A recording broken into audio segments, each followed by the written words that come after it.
আকাশ থেকে নেমেছিল আজাব, এক শহরের ভয়ঙ্কর পরিণতি। হজরত লূত আলাইহিসসালামের ঘটনা।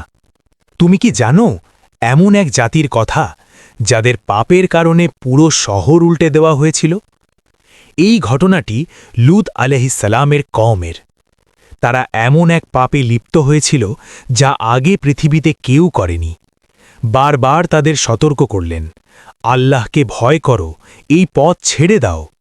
কিন্তু তারা হাসাহাসি করত, উপহাস করত, এমনকি বলতো, যদি সত্যি হও তাহলে শাস্তি এনে দেখাও। তারপর একদিন আকাশ থেকে নেমে এলো আল্লাহর আজাব। রাতের অন্ধকারে ফেরেশতারা এসে লূতকে বললেন, তুমি তোমার পরিবার নিয়ে এখান থেকে বের হয়ে যাও, পেছনে তাকিও না।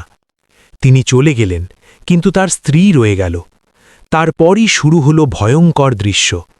পুরো শহরকে তুলে উল্টে ফেলা হলো, আর আকাশ থেকে ঝরতে লাগল পাথরের বৃষ্টি। এক মুহূর্তেই সব শেষ।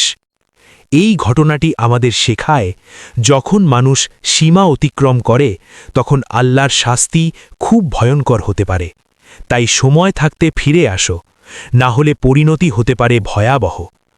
এরকম আরও সুন্দর সুন্দর ইসলামিক গল্প পেতে আমাদের এই চ্যানেলটি সাবস্ক্রাইব করুন।